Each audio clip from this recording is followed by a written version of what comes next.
السلام عليكم ورحمة الله وبركاته. حامدا ومصليا ومسلما أما بعد فأعوذ بالله من الشيطان الرجيم. بسم الله الرحمن الرحيم. قل هو الله أحد الله الصمد صدق الله المولان العظيم. সম্মানিত দর্শকবৃন্দ, পবিত্র কোরআনুল কারীমের ধারাবাহিক তাফসিরের আজকে তৃতীয় পর্বে আমরা সূরাতুল ইখলাস সম্পর্কে তাফসীর শুনবো ইনশাআল্লাহ তাআলা। সূরাতুল ইখলাস এটি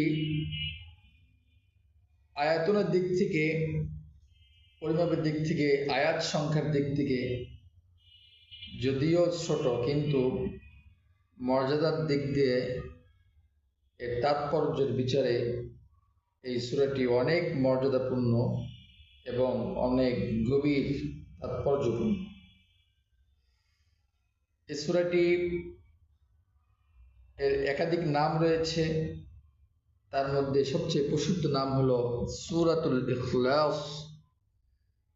ইখলাস অর্থ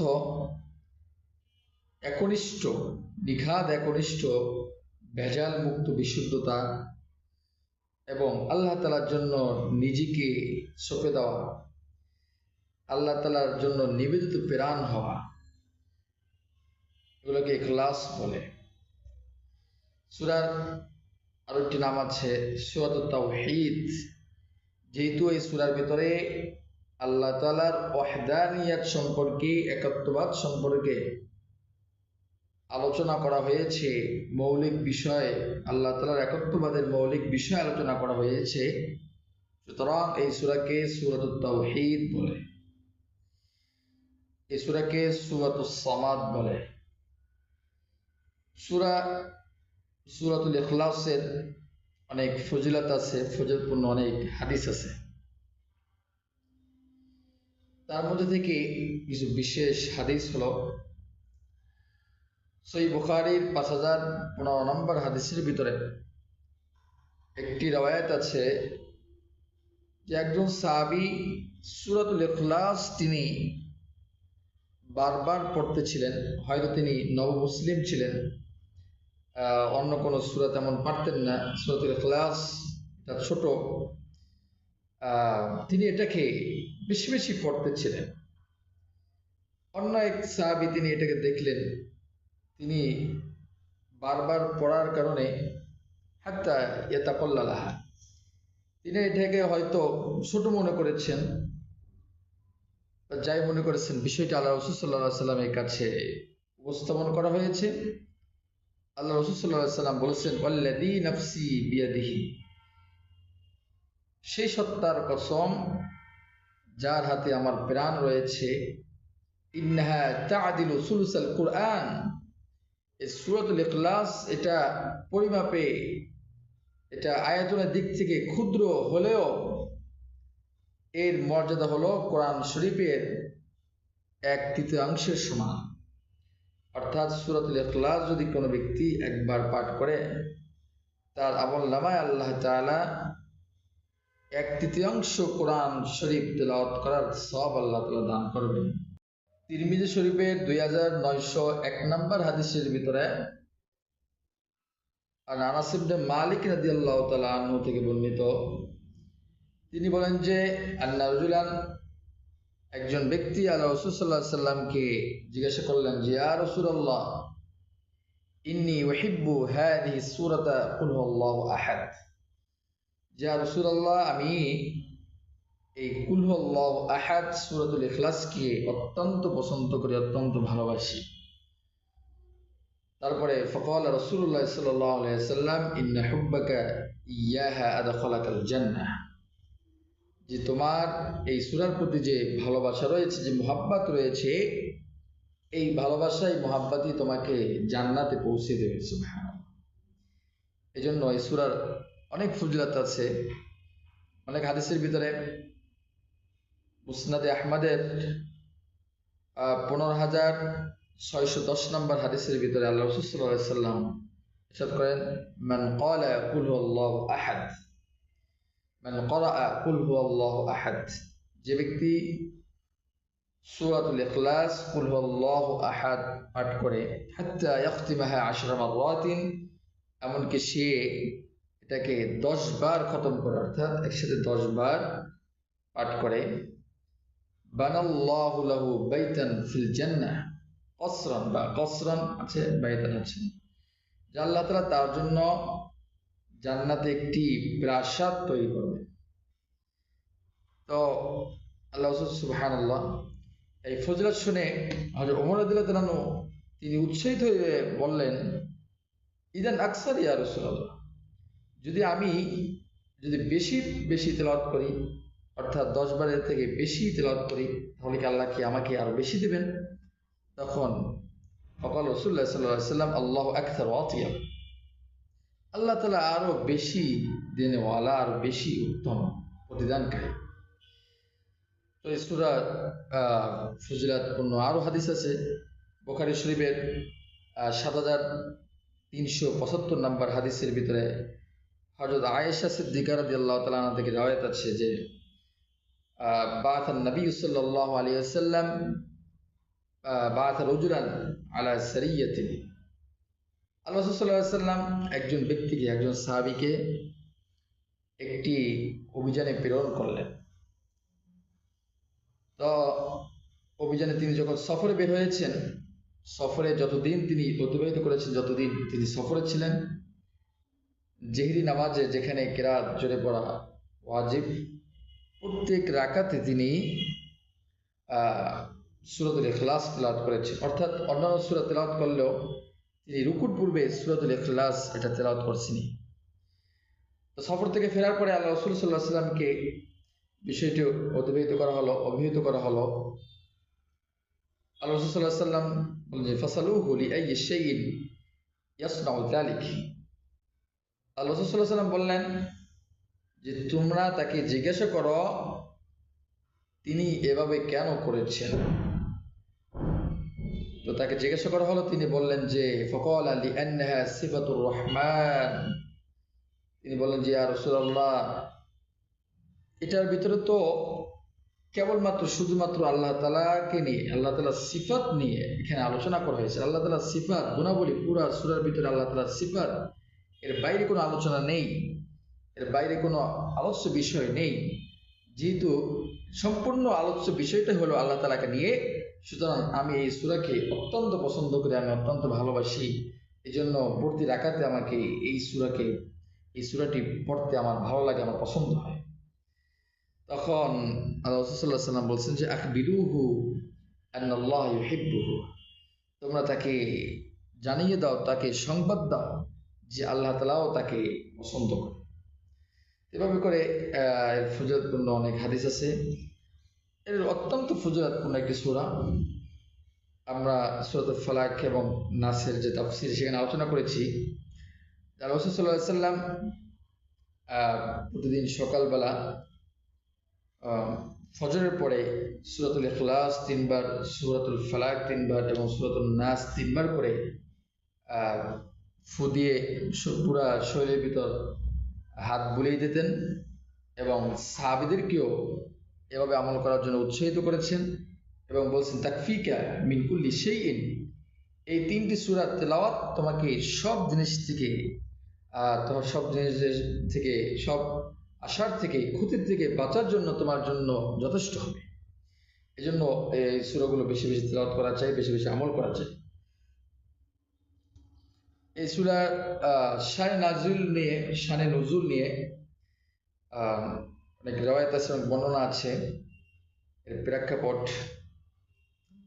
নিয়ে, এই সূরাটি অবতীর্ণ হওয়ার প্রেক্ষাপট নিয়ে অনেক আলোচনা আছে, অনেক রিওয়ায়াত আছে। তো একবার মুশরিকদের একটি দল বা ইহুদিদের আহলে কিতাবদের একটি দল বা বেদুইনদের একটি দল আল্লাহ রসুলের কাছে এসে বলল যে মুহাম্মদ, তুমি বলো তোমার যে রব আছে তার বংশ নামা তুমি বলো, তার নসব নামা বলো। নাউজুবিল্লাহ। কাফেরদের কথার জবাবে আল্লাহ তাআলা স্পষ্ট জানিয়ে দিয়েছেন, এই সূরাটি নাজিল করে আল্লাহ তাআলা স্পষ্ট জানিয়ে দিয়েছেন যে আল্লাহ তাআলা এক ও অদ্বিতীয়, আল্লাহ তাআলা ছাড়া অন্য কোনো আল্লাহ তাআলা কোনো শরীক নেই, আল্লাহ তাআলার কোনো অংশীদারিত্ব নেই। যারা আল্লাহ তাআলার সাথে অংশীদার সাব্যস্ত করে তারা বিভ্রান্তের ভিতরে রয়েছে, তারা গুমরাহির ভিতরে রয়েছে। আল্লাহ তাআলা প্রথম আয়াতের ভিতরে ইরশাদ করেন, কুল হুয়াল্লাহু আহাদ, আপনি বলে দেন আল্লাহ তাআলা তিনি হুয়াল্লাহু, তিনি আল্লাহ তাআলা, যিনি ওয়াহিদ, যিনি এক ও অদ্বিতীয়, তিনি ছাড়া কেউ নেই। এর সমর্থনে আল্লাহ তাআলা অন্যান্য আয়াত নাজিল করেছেন, যেমন সূরাতুল বাকারার 163 নম্বর আয়াতের ভিতরে আল্লাহ তাআলা ইরশাদ করেন, ইলাহুকুম ইলাহু ওয়াহিদ, তোমাদের উপাস্য কেবলমাত্র শুধুমাত্র আল্লাহ তাআলা, এক এক এক অদ্বিতীয়, লা ইলাহা ইল্লাহু, তিনি ছাড়া আর কোনো ইলাহ নেই, তিনি ছাড়া কোনো উপাস্য নেই যাকে উপাসনা করা যায়, যার ইবাদত করা যায়। অন্য আয়াতের ভিতরে সূরাতুল মাইদার 73 নম্বর আয়াতের ভিতরে আল্লাহ তাআলা ইরশাদ করেন, ওয়ামা মিন ইলাহিন ইল্লা ইলাহু ওয়াহিদ, এক এবং অদ্বিতীয় ইলাহ ব্যতীত, উপাস্য ব্যতীত, আল্লাহ তাআলা ব্যতীত আর কোনো উপাস্য নেই। দ্বিতীয় আয়াতের ভিতরে আল্লাহ তাআলা বলছেন, আল্লাহুস সামাদ, আল্লাহুস সামাদ, আল্লাহ তাআলা অমুখাপেক্ষী, আল্লাহ তাআলা কারোর প্রতি মুখাপেক্ষী নন। সব মানুষই আল্লাহ তাআলার প্রতি, সব প্রাণী, সমস্ত মানুষ, সমস্ত মাখলুক আল্লাহ তাআলার দিকে মুখাপেক্ষী। এ সমর্থনে আল্লাহ তাআলা অন্যান্য আয়াতও নাজিল করেছেন, যেমন সূরাতুল ফাতিরের 15 নম্বর আয়াতের ভিতরে আল্লাহ তাআলা বলছেন, ইয়া আইয়ুহান নাসু আনতুমুল ফুকারাউ ইলাল্লাহ, যে মানুষ সকল তোমরা আল্লাহ তাআলার মুখাপেক্ষী। আল্লাহু আল গনিয়ুল হামিদ, আর আল্লাহ তাআলা অমুখাপেক্ষী এবং প্রশংসিত। সমস্ত মানুষ, সমস্ত মাখলুকই আল্লাহ তাআলার দিকে মুখাপেক্ষী, রিজিকের ক্ষেত্রে, সমস্ত ক্ষেত্রে আল্লাহ তাআলার দিকে মুখাপেক্ষী, কিন্তু আল্লাহ তাআলা মুখাপেক্ষী এবং প্রশংসিত। অন্য আয়াতের ভিতরে আল্লাহ তাআলা বলছেন, সূরাতুল মুহাম্মাদের 38 নম্বর আয়াতের মধ্যে আল্লাহ তাআলা ইরশাদ করছেন, আল্লাহুল গনি, আল্লাহ তাআলা মুখাপেক্ষী, ওয়া আনতুমুল ফুকারা, আল্লাহ তাআলা স্পষ্ট ঘোষণা করছেন, ওয়া আনতুমুল ফুকারা, আর তোমরা হলো মুখাপেক্ষী। সুতরাং এই আকীদা আমাদেরকে পোষণ করতে হবে। তৃতীয় আয়াতের ভিতরে আল্লাহ তাআলা ইরশাদ করেন, লাম ইয়ালিদ ওয়া লাম ইউলাদ, তিনি, এখানে লাম ইয়ালিদ, এখানে ফাইল আল্লাহ তাআলা, তিনি কাউকে জন্ম দেননি, এবং ওয়া লাম ইউলাদ, তাকেও কেউ জন্ম দেয়নি, তিনিও কার থেকে জন্ম নেননি, অর্থাৎ তার কোনো সন্তান নেই এবং তার কোনো পিতাও নেই, তার কোনো বংশধর নেই। মুশরিকরা জানতে চেয়েছে যে আল্লাহ তাআলার বংশ কি, আল্লাহ তাআলার বংশ কিভাবে আসবে? যার জন্ম হয় একবার পৃথিবীতে, তার মৃত্যু রয়েছে, কিন্তু আল্লাহ তাআলার তো আবাদুল আবাদ থেকে, আল্লাহ তাআলা আবাদুল আবাদ থেকে, অনন্তকাল থেকে আল্লাহ তাআলা বিদ্যমান রয়েছেন, তার মৃত্যু নেই যে তার অংশীদারিত্ব হবে, তার ওয়ারিস হবে। তো আল্লাহ তাআলা কার থেকে জন্ম নেননি এবং তিনিও কাউকে জন্ম দেননি। অন্য আয়াতের ভিতরে সমর্থন আল্লাহ তাআলা সূরাতুল মুমিনের 91 নম্বর আয়াতের ভিতরে আল্লাহ তাআলা ইরশাদ করেন, লাম ইয়াত্তাখিদ ওয়ালাদা ওয়া মা কানা মাআহু মিন ইলাহিন, লাম ইয়াত্তাখিদ ওয়ালাদা, আল্লাহ তাআলা কোনো সন্তান গ্রহণ করেননি, তার কোনো স্ত্রী নেই, তার কোনো স্ত্রী নেই, তার কোনো জাওজা নেই, তিনি কোনো সন্তান গ্রহণ করেননি। ওয়া মা কানা মাআহু মিন ইলাহিন, এবং তার সাথে আর কোনো ইলাহ নেই। তাহলে অন্য আয়াতের ভিতরে ইরশাদ করেন, সূরাতুল মারিয়ামের 88 নম্বর এবং 89 নম্বর আয়াতের ভিতরে আল্লাহ তাআলা ইরশাদ করেন, ওয়াকালু ইত্তাখাযার রহমান ওয়ালাদা, খ্রিস্টান যারা রয়েছে তারা বলে যে আল্লাহ তাআলা সন্তান গ্রহণ করেছেন, ঈসা আলাইহিস সালামকে নিজ সন্তান হিসাবে গ্রহণ করেছেন, নাউযুবিল্লাহ। আল্লাহ তাআলা জবাবে বলছেন, লাকাদ জিতুম শাইআন ইদ্দা, এটা তোমরা আল্লাহ তাআলার কাছে, আল্লাহ তাআলাকে এক ভয়ঙ্কর তোমরা অপবাদ দিচ্ছ, এটা কিছুই না, এটা কোনো ভিত্তি নেই, আল্লাহ তাআলা কোনো সন্তান গ্রহণ করেননি। সূরাতুল জিনের 3 নম্বর আয়াতের ভিতরে আল্লাহ তাআলা ইরশাদ করেন, মাত্তাখাযা সাহিবাতাও ওয়ালা ওয়ালাদা, আল্লাহ তাআলা কোনো স্ত্রী এবং কোনো সন্তান আল্লাহ তাআলা গ্রহণ করেননি। তো যারা বলে আল্লাহ তাআলা যেমন ইহুদিরা বলে উজাইর আলাইহিস সালামকে আল্লাহ তাআলা সন্তান বলে। এরপরে ঈসাই যারা রয়েছে, খ্রিস্টান যারা রয়েছে, তারা ঈসা আলাইহিস সালামকে আল্লাহ তাআলার পুত্র বলে, মারিয়াম আলাইহিস সালামকে আল্লাহ তাআলা স্ত্রী বলে, নাউযুবিল্লাহ। তারা চরম গুমরাহের ভিতরে রয়েছে। এটা আল্লাহ তাআলার প্রতি এক ভয়ঙ্কর অপবাদ, যেরকমটা আল্লাহ তাআলা সূরা মারিয়ামের মধ্যে ইরশাদ করেছেন। সুতরাং এই আকীদা পোষণ করা যাবে না। যারা আকীদা পোষণ করে তাদের সাথে কোনো মিল মোহাব্বত, কোনো প্রীতি মুসলমানদের থাকতে পারে না, মুসলমানদের থাকা যাবে না, তাদের প্রতি কোনো ভালোবাসা থাকা যাবে না। সূরাতুল ইখলাসের 4 নম্বর আয়াতের ভিতরে ইরশাদ করেন, ওয়ালাম ইয়াকুল লাহু কুফুয়ান আহাদ, এবং কেহ তার সমকক্ষ নেই, আল্লাহ তাআলার মতো নেই। যেমন এক দেশে একজন বাদশাহ হলে তার সম আয়তনের অন্য দেশের যিনি বাদশাহ রয়েছে, এই দুই বাদশার মর্যাদার দিক থেকে এক, সে তার সমকক্ষ। কিন্তু আল্লাহ তাআলা রাজাধিরাজ, আল্লাহ তাআলা এক, আধিপত্য আল্লাহ তাআলা রয়েছে। এই আধিপত্যের ভিতরে, আল্লাহ তাআলা রাজত্বের ভিতরে তার সমকক্ষ অন্য আর কেহ নেই। আল্লাহ তাআলা এটাই স্পষ্টভাবে ঘোষণা করছেন, ওয়ালাম ইয়াকুল লাহু কুফুয়ান আহাদ, এবং তার কেউ সমকক্ষ কেউ নেই। এর সমর্থনে আল্লাহ তাআলা সূরাতুশ শূরার 11 নম্বর আয়াতের ভিতরে আল্লাহ তাআলা ইরশাদ করেন, লাইসা কামিসলিহি শাই, আল্লাহ তাআলার মতো কিছুই নেই। কোনো বাদশা নেই, কোনো মালিক নেই, কোনো পালনেওয়ালা, কোনো প্রতিপালক, কোনো রিজিক দাতা নেই। আল্লাহ তাআলা অন্য আয়াতের ভিতরে ইরশাদ করেন, সূরাতুল বনী ইসরাঈলের 111 নম্বর আয়াতের মধ্যে আল্লাহ তাআলা ইরশাদ করেন, ওয়ালাম ইয়াকুল লাহু শারীকুম ফিল মুলক, এবং তার সার্বভৌমত্বে তার কোনো অংশীদারি নেই, তার রাজত্বের ভিতরে কোনো অংশীদার নেই। অন্য আয়াতের ভিতরে আল্লাহ তাআলা ইরশাদ করেন, সূরাতুল কাহফের 26 নম্বর আয়াতের মধ্যে আল্লাহ তাআলা ইরশাদ করেন, ওয়ালা ইউশরিকু ফি হুকমিহি আহাদা, তার শাসনে কাউকে অংশীদার করেন না। তিনি যেভাবে চান সেভাবেই তিনি বিচার কার্য সম্পন্ন করেন। তিনি তার কার্যকে তিনি ফয়সালা করেন, সম্পূর্ণ করেন। তার কার্য সম্বোধন করার জন্য তিনি কারো মুখাপেক্ষী না, কাউকে তিনি অংশীদার করেন না। কোনো বিচার কার্য পরিচালনা করার জন্য তিনি কাউকে তিনি অংশীদার করেন না। তো সূরাতুল ইখলাস আল্লাহ তাআলা নাজিল করে দিয়ে স্পষ্ট করে দিয়েছেন যে আল্লাহ তাআলা এক ও দ্বিতীয়, আল্লাহ তাআলার কোনো সন্তান নেই এবং তিনিও কারো সন্তান নন। আল্লাহ তাআলা সমস্ত জিনিস দেখে অমুখাপেক্ষী এবং সব জিনিসই আল্লাহ তাআলা মুখাপেক্ষী, এবং আল্লাহ তাআলার সমকক্ষ কেউ নেই। যারা আল্লাহ তাআলার সাথে সমকক্ষ করে এবং অংশীদার সাব্যস্ত করে, তারা চরম বিভ্রান্তের ভিতরে রয়েছে। তাদেরকে তাদের বোঝার জন্য মেহনত করতে হবে, কিভাবে আল্লাহ তাআলার ওয়াহদানিয়তকে তাদের ভিতরে বিশ্বাস আনা যায়। ওয়াহদানিয়তের, আল্লাহ তাআলার তাওহীদের বিশ্বাস কিভাবে মানুষদের ভিতরে, মুশরিকদের ভিতরে, নাসারাদের ভিতরে, ইহুদিদের ভিতরে কিভাবে আনয়ন করা যায়, এই জন্য মেহনত করতে হবে। তো এই সর্বোপরি এই সূরাটি অনেক ফজিলতপূর্ণ। এই সূরাটি আমরা যেভাবে বলা হয়েছে হাদিসের ভিতরে, আমরা যথাসময়ে সকাল বিকাল বিশেষ করে 3 বার করে সাথে ফালাক নাস সহ এই সূরাটি পাঠ করলে অনেক ফজিলত রয়েছে।